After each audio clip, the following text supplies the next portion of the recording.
دا د باتورانو کور دا د باتورانو کور دا د باتورانو کور دا د باتورانو کور ساتو یې پسرو وینو دا د شهیدانو کور دا د باتورانو کور دا د بسم الله الرحمن الرحیم. د هرات ملي ټلویزیون معزز لیدونکو په سلامونو مو هرکلی کوم. نن یو نه یکشنبه د 1445 هجري سپوږمیز کال د رمضان المبارک 9 نیټه ده چې د 1402 د کاب د میاشتې د 22 نیټې سره برابر ده.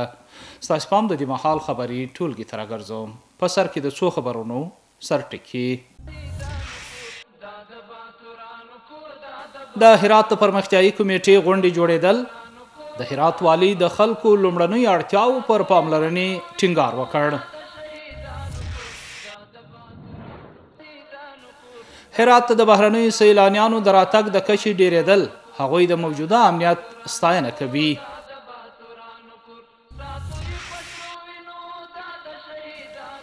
او د پولیسو سره په نښته کې د یوه غله وژل کېدل. د دې غلو څخه یوه ټوپکچه، یو موټر او یو موټرسایکل ترلاسه شوي دي. او اوس هم پام وکړئ بشپړ خبرونو ته. د هرات پرمختیایي کمیټې غونډه د بیلابیلو ادارو د مسؤلانو په حضور سره د هرات والي شیخ اسلام جار په مشرۍ جوړه شوه. د هرات والي په دې غونډه کې وویل څه د پاسه 10 اقتصادي پروژې به په نږدې راتلونکي کې په هرات کې پیل شي. هغه زیاته کړې اماراتي ادارې او همکاره مؤسسې باید د خلکو لومړنیو اړتیاو ته پاملرنه وکړي. د بل لوري د بیلابیلو اماراتي ادارو مسؤلانو او د کورنیو او بهرنیو مؤسسو استازو خپلې کړنې بیان او خپل راتلونکي پلانونه د غونډې برخوالو سره شریک کړل. نور حال په چمتو کړي راپورټ کې.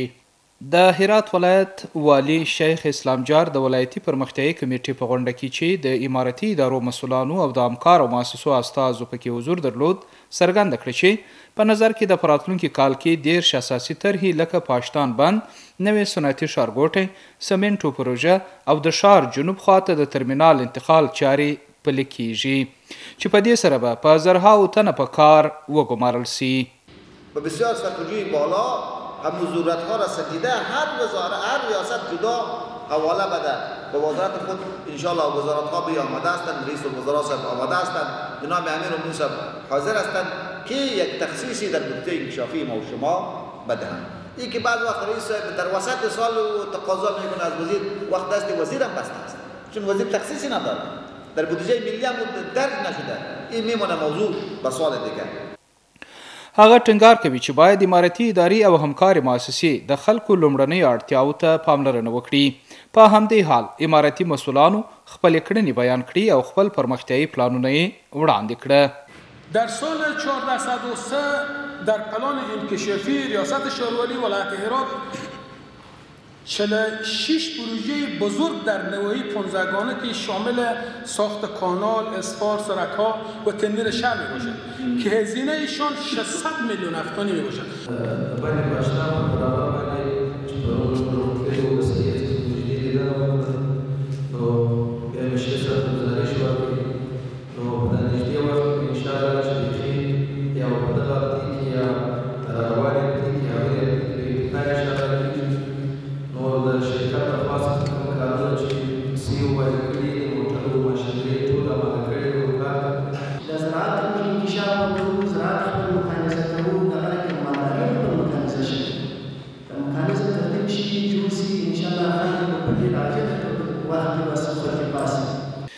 دا راز د هرات د اقتصاد رئیس وایي د ادارو او مؤسسو څخه یې غوښتي چې خپلې پرمختیایي پروژې په سیسټم کې ثبت کړي او د هغوی د پرمختګ راپورټ ورسره شریک کړي ترڅو یې د نظارت او کنټرول پریکړه وشي.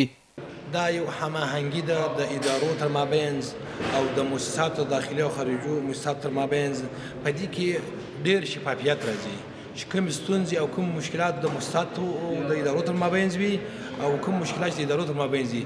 نو دا د مشکلاتو د حل لپاره دا یو مهم او انکشافي او جلسات. د بل لوري د مؤسسو استازي د خپلو فعالیتونو د وړاندې کولو برسیره ټینګار کوي چې لا اغیزمنې پروژې به د دې ولایت په بیلابیلو سیمو کې پلي کړي.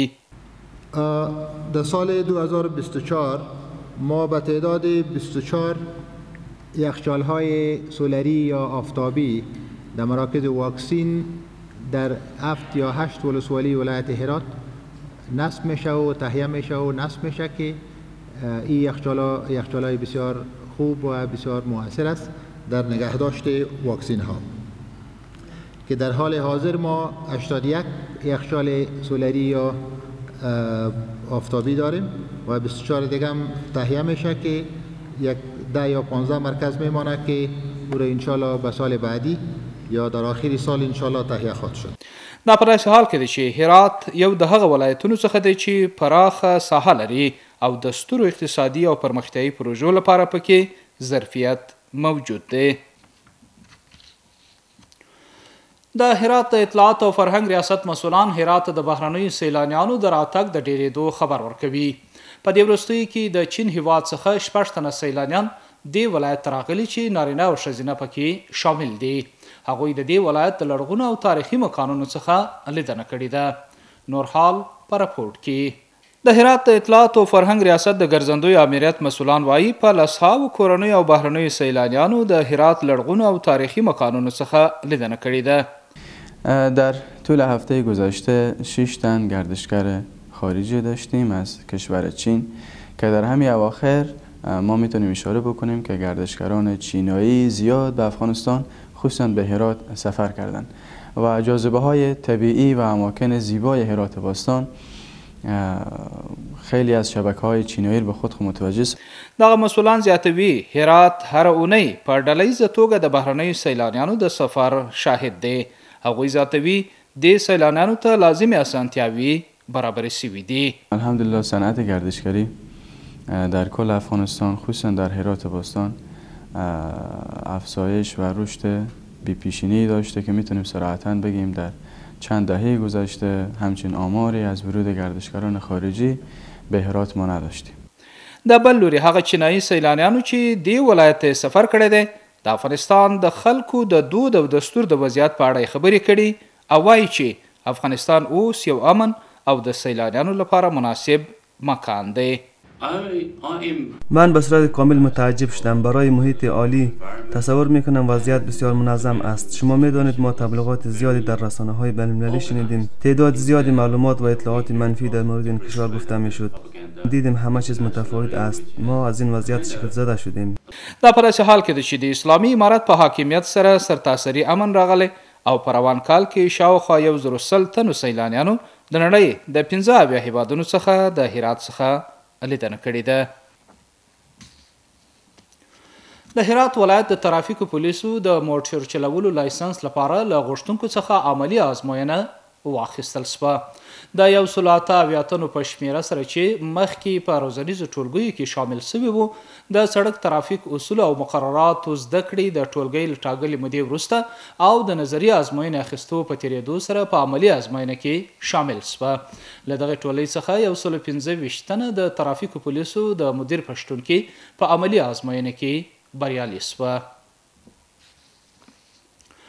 د هرات ولایت د زړورو پولیسو لخوا په مقابله نښته کې یو وسلوال غل وژل شوی دی. د هرات ولایت امنیه قمندانۍ د 5مې امنیتي حوزې د منصوبینو د یو استوګنې د کور د غلا پر وخت د چاڼیزو عملیاتو په بهیر کې یو تن د غلو چې له ډلې د تښتې په حال کې وو د امنیتي ځواکونو لخوا په نښته کې ویشتل شوی دی. له یاد کس څخه 1 میل ټوپکچه وسله، موټر سایکل او موټر هم ترلاسه شوي دي. امنیتي ځواکونه اوس هم د نورو غلو د نیولو په هڅه کې دي. یو شمېر سرغړونکي قصابۍ د ښاروالۍ ادارې د لوري وتړل شوې. په روژه مبارکه کې د هرات ښاروالۍ د نظارت او څېړنې په لړ کې د دې ولایت په څو ناحیو کې د قصابۍ څو پلورنځۍ چې تر ټاکلې بیې د خلکو څخه ډېرې پیسې اخیستې وتړل شوه. دغه مسؤلان وایي د دوی د لوري پر اصنافو په 15 ناحیو کې د نظارت او کنټرول چارې روانې دي. دا په داسې حال کې ده چې څه موده مخکې هم یو شمېر پلورنځیوالو د دغه ادارې د نرخنامې څخه سرغړونه کړې وه چې د قانوني وتړل شوه. او اوس هم پام وکړئ د سبا ورځې د هوا حالاتو ته. د لوی سشتن تعالی په نامه ګرانو لیدونکو د ما سلامونه ومنئ، شپه مو په خیر. اوس هم پاملرنه وکئ د سبا ورځې د هوا اټکل. دوشنبه هرات ښار اوریاز الوره درجه 24 تیته 14، غوریان اوریاز الوره درجه 24 تیته 15، کراخ نیمه اوریاز الوره درجه 19 تیته 11 او پشتون زرغان نیمه اوریاز الوره درجه 22 تیته 14. قدرمن لیدونکو دا خبرونه اوس هم په پای کې یو ځل بیا د څو خبرونو سرټکي. د هرات پرمختیایي کمیټې غونډې جوړېدل. د هرات والی د خلکو لومړنۍ اړتیاو پر پاملرنې ټینګار وکړ. هرات د بهرنیو سیلانیانو د راتګ د کچې ډیرېدل. هغوی د موجوده امنیت ستاینه کوي.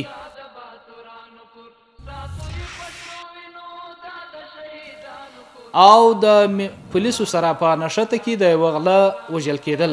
د دې غلو څخه یوه ټوپکچه، یو موټر او یو موټرسایکل ترلاسه شوي دي. محترم لیدونکو، دا د دې مهال خبرې ټولګه چې ستاسو درنو حضور ته وړاندې شوه. تر بیا مو په لوی او مهربان خدای سپارم. هر چیرې چې اوسئ خوشحاله شئ. دا د باتورانو کور، دا د باتورانو کور، دا د باتورانو کور، دا د باتورانو کور، ساتو یې په سرو وینو، دا د شهیدانو کور، دا د باتورانو